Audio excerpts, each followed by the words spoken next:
वक्फ bill पर असदुद्दीन ओवैसी ने क्या कुछ कहा है वो भी बताते हैं। बिल मुस्लिमों के साथ अन्याय है, जमीन का फैसला अधिकारी करेगा, यह अनुच्छेद 25 का भी उल्लंघन है।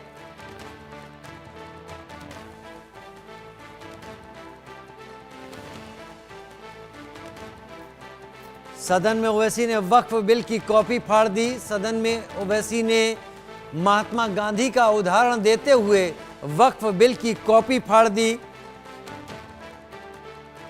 और यह कहा कि मैं उसे मानने से इनकार करता हूं।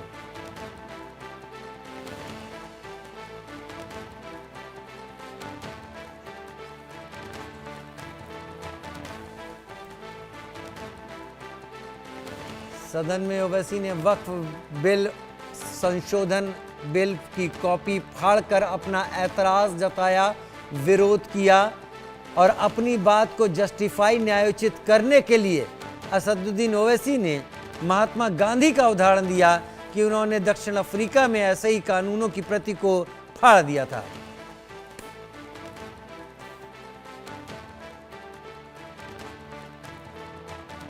संजय शर्मा सीनियर एडिटर मेरे साथ इस वक्त जुड़ गए हैं।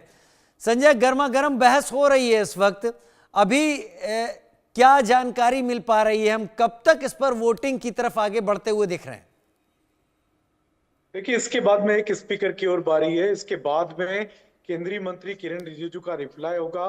दिन भर जो आज सुबह से जो लगातार जो 8 से 10 घंटे जो बहस हुई है, डिबेट चली है वक्फ बिल पर, उस बिल का जवाब देंगे किरण रिजिजू और उनके जवाब के बाद में, उनके रिप्लाई के बाद में फिर वोटिंग की प्रक्रिया शुरू होगी। लगभग 44 क्लास पर वोटिंग कराने की कोशिश कर रहा है, तैयारी कर रहा है विपक्ष। तो लंबा समय लग सकता है वोटिंग में, मतदान में लगभग 1.5 से 2 घंटे का समय मतदान में लग सकता है, क्योंकि हर क्लास पर वोटिंग चाहता है विपक्ष। हर सदस्य के पास 2 से 3 अमेंडमेंट के लिए वोटिंग के प्रावधान लाए जा रहे हैं। तो आप मान के चलिए कि ये मैं आपको रोकना चाहूंगा। अभी इस वक्त जेपीसी के चेयरमैन रहे जगदंबिका पाल संबोधन दे रहे हैं, सीधे रुख करते हैं।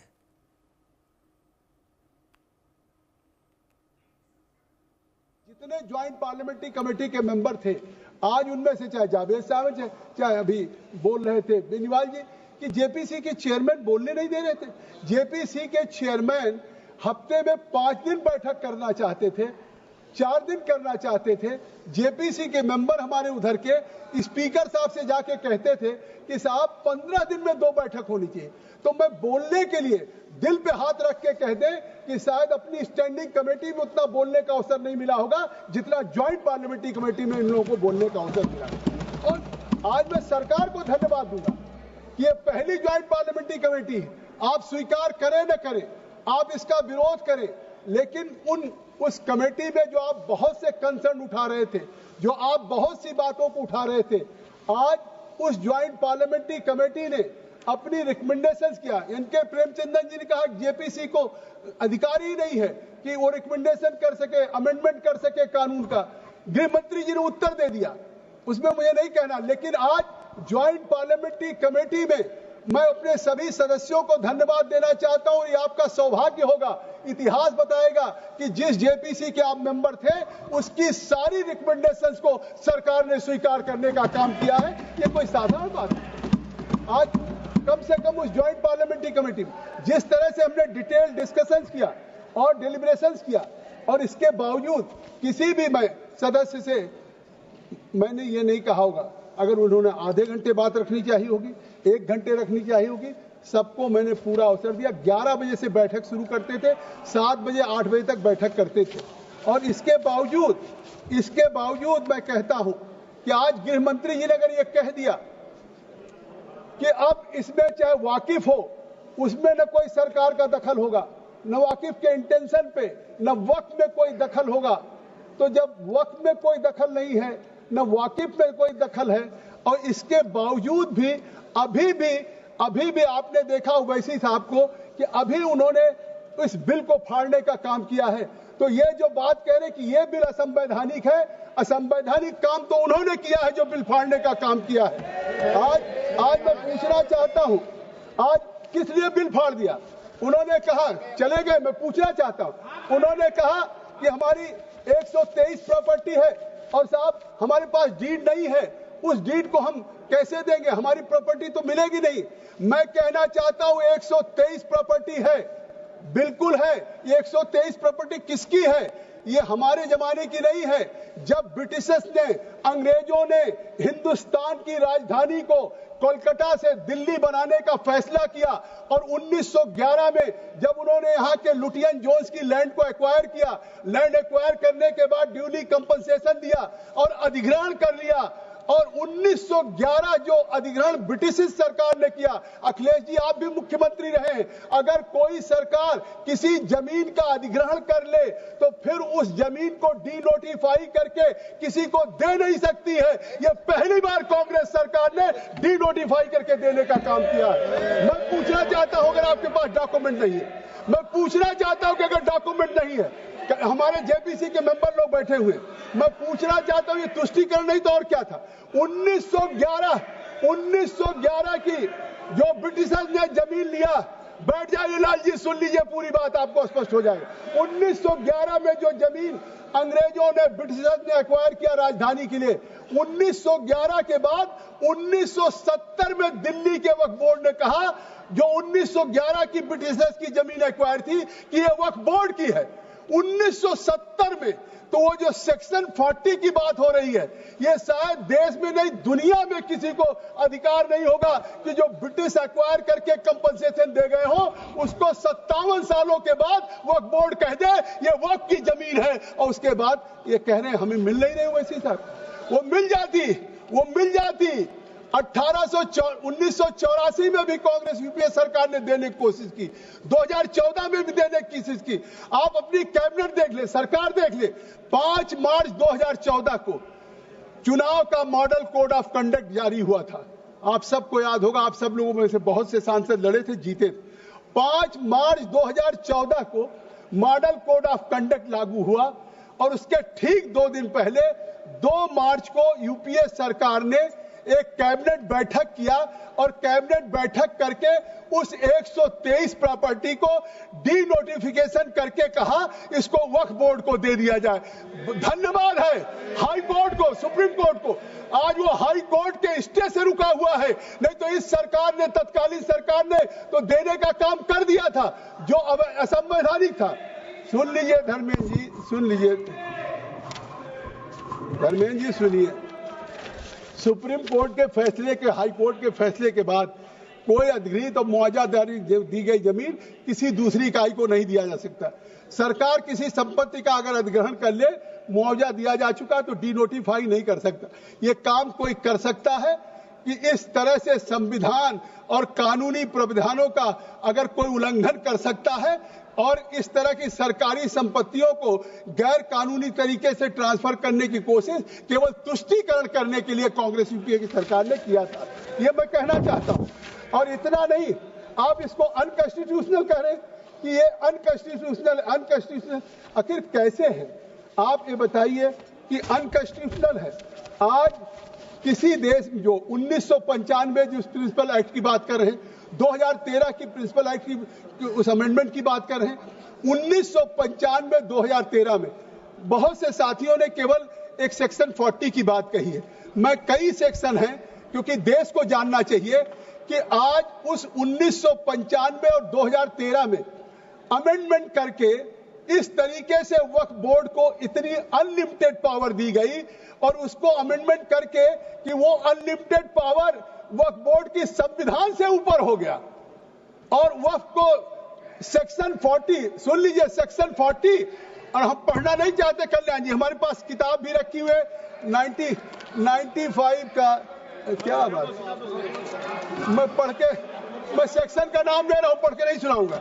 सेक्शन 40 और आप पढ़ लीजिए किताब खोल के, सेक्शन 43 उसके 1995-2013 एक्ट में। I am not yielding mister Raja, I have already yielded in JPC committee, I have given you enough time in JPC. अब kindly listen, kindly sit down please. आप, मैं कह रहा हूं वक्त घोषित करने की संपत्ति सेक्शन 44(3) में इन्होंने कहा कि वक्फ बोर्ड की जमीन, किसी जमीन को, चाहे वो किसी के पास बरसों से हो, और उस जमीन को भी वक्त घोषित कर सकते हैं। तो ये किसका वायलेशन वायलेशन, ये वायलेशन है आर्टिकल 300A का, राइट टू प्रॉपर्टी का वायलेशन है। और इन्होंने वो वायलेशन किया है, संविधान का उल्लंघन किया है कि इसके बावजूद कि हमारे जो वक्त के है वो article 300A right to property का उल्लंघन किया है। वक्फ बोर्ड बिना किसी सुनवाई के संपत्ति ले नहीं सकता। फिर आप सुन लीजिए, मैं सेक्शन 32 की बात कर रहा हूं। 95 में सेक्शन 32 में किसी भी प्रॉपर्टी को बिना कंपनसेशन के टेक ओवर करने की शक्ति वक्फ बोर्ड को दे दिया गया। ये सेक्शन 32 में, ये भी आर्टिकल 300A का राइट टू प्रॉपर्टी का सीधा उल्लंघन है। फिर वक्फ बोर्ड पे कोई रेवेन्यू डिपार्टमेंट का कंट्रोल नहीं रहेगा, ये सेक्शन 28 सेक्शन 29 में 1995। अब मतलब वक्फ की जो संपत्तियां होंगी वो उन संपत्तियों पे न रेवेन्यू डिपार्टमेंट का न कोई सरकारी संस्था का नियंत्रण रहेगा। इस तरह की असीमित पावर दे दिया। फिर सेक्शन 51 और 52 में उन्होंने कहा कि जब चाहे सरकार वक्फ संपत्तियों को डिनोटिफाई कर सकता है। इस बार अभी तो हमने शुरू किया, मैं चेयरमैन था, अभी मैं बताता हूँ, मैं चेयरमैन था, ये नहीं होगा, समझे। और सेक्शन 6 सुनिए, गंभीर, अरे सुनिए, और ये कहा सेक्शन 6 और 7 में amendment, Kalyan Banerjee candidate take seat. अब now I am not needing. You go through the section 6 and 7. You address me, sir, please. किसी कोर्ट में चैलेंज नहीं किया जा सकता है। 95 के सेक्शन 6 और 7 में वक्फ बोर्ड को इतना पावर दे दिया सेक्शन 6-7 में कि वो लोग किसी भी सिविल कोर्ट में नहीं जा सकते। आज का दिन ऐतिहासिक होगा। जब भी वक्फ की चर्चा होगी तो याद किया जाएगा कि राइट टू अपील किसी ने दिया था, तो नरेंद्र मोदी की सरकार ने दिया था। ये अधिकार है और रिवीजन की बात करते हैं, रिव्यू की बात करते हैं, गृह मंत्री जी ने जैसे कहा रिट की बात करते हैं, लेकिन अपील का अधिकार जो मौलिक अधिकार होता है वो इस सरकार ने पहली बार देने का काम किया है कि कोई व्यक्ति हाई कोर्ट तक जा सकता सुप्रीम। अरे और बैठ जाओ, कहते पसमानदा, हम ये गुड गवर्नेंस की बात है, केवल पसमानदा की बात नहीं कर रहे हैं कि ये कहते हैं कि आप डिवाइड कर रहे हैं, पसमानदा की बात कर रहे हैं, खवातीन की बात कर रहे हैं, बच्चों की बात कर रहे हैं, ऑर्फन की बात कर रहे हैं। क्यों नहीं करेंगे? सच्चर कमेटी ने क्या रिकमेंड किया था? सच्चर कमेटी ने कहा था कि आज मुस्लिम महिलाओं की 51% इलिटरेट है, 6% हायर एजुकेशन में नहीं है, मुस्लिम्स की स्थिति SC/ST से भी खराब है। ये हमारे सब लोग सच्चर कमेटी ने कहा था कि इनको इंप्रूव करने की जरूरत है। आज जैसे आपने स्वामीनाथन की रिपोर्ट को ठंडे बस्ते में डाल दिया था, उसको लागू करने का काम किसानों के लिए मोदी सरकार ने किया। आज फिर उसी तरीके से, सुन लीजिए, फिर आज उसी तरीके से जैसे स्वामीनाथन की report, Swaminathan committee Congress UPA ने बनाई, लेकिन उसकी रिपोर्ट को लागू करके किसान के आय को दुगना करने का हमने काम किया। आज उसी तरीके से सच्चर कमेटी का, मैं I am addressing to chair, आप मत देखिए, आप सभापति जी उधर मत देखिए, हमको देखिए, आप बस आप हमको देखिए, आप बिल्कुल चिंता करिए, समझे। तो मैं आपसे कहना चाहता हूं उसी तरीके से सच्चर कमेटी बनाई इन्होंने, और सच्चर कमेटी की क्या रिपोर्ट है, हम क्यों लाए हैं आज ये हमारी सरकार ये अमेंडमेंट क्यों लाई है? मैं गंभीरता से कहना चाहता हूं 2006 से 14 तक सच्चर कमेटी की रिपोर्ट के बाद भी इस कांग्रेस को चिंता नहीं हुई कि पसमानदा, ओबीसी, खवातीन, ऑर्फन, इन मुस्लिम गरीब लोगों का क्या होगा। अगर उसकी चिंता हुई तो आज मोदी सरकार को चिंता हुई, और केवल चिंता नहीं हुई, आज इस बिल को लाने का उद्देश्य क्या है? इस बिल को लाने, चिल्लाइए मत, इस बिल को लाने का उद्देश्य क्या है? इस बिल को लाने का उद्देश्य सच्चर कमेटी जो 2006 की रिपोर्ट थी उसके साथ, सच्चर के साथ नहीं, हमने सच्चर कमेटी की रिपोर्ट लिया, फिर नेशनल सैंपल सर्वे NSSO की रिपोर्ट है, फिर ऑल इंडिया हायर एजुकेशन सर्वे की रिपोर्ट है, फिर नेशनल फैमिली हेल्थ सर्वे की रिपोर्ट। कुछ ज्ञान बढ़ा लो, अपना ज्ञान बढ़ाओ। नेशनल फैमिली हेल्थ सर्वे की रिपोर्ट है, NFHS 2019-21। ये सारी रिपोर्ट के आधार पे ये मोदी सरकार के तीसरे कार्यकाल, अरे 2 मिनट सुनिए, मोदी सरकार के तीसरे काल का सबसे महत्वपूर्ण विधेयक है ये संशोधन का, जिसमें कि आज उन पसमानदा को होगा। मैं आपसे कहना चाहता हूं कि आज ये जो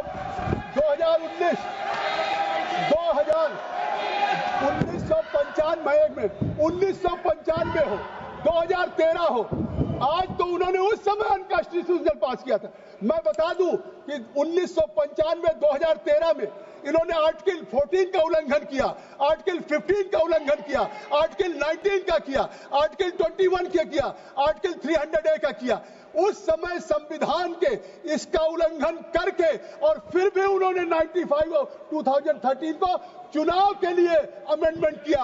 मैं एक बात कह देना चाहता हूं कि आज क्यों वक्त संपत्तियों को विशेषाधिकार दिया जाएगा। मैं आज कहना चाहता हूं, हमेशा याद किया जाएगा, ये याद किया जाएगा कि अगर वक्फ बोर्ड में पसमानदा आए, ओबीसी आई, कारण महिलाएं पहले से थी।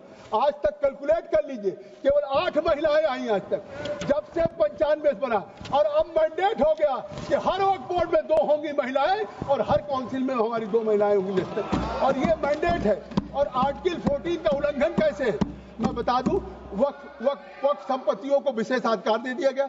अन्य धार्मिक संस्थान जैसे हमारे तेजस्वी कह रहे थे कि हम मंदिर को नहीं दे सकते, चर्च को नहीं दे सकते, गुरुद्वारे को नहीं दे सकते, जैन को नहीं दे सकते, केवल वक्फ को विरोध। ये आर्टिकल 14 का इनका 95 2013 का था कि सरकारी भूमि पर वक्फ बोर्ड स्वतः दावा कर सकता था, अन्य धर्म को सुरक्षा नहीं थी।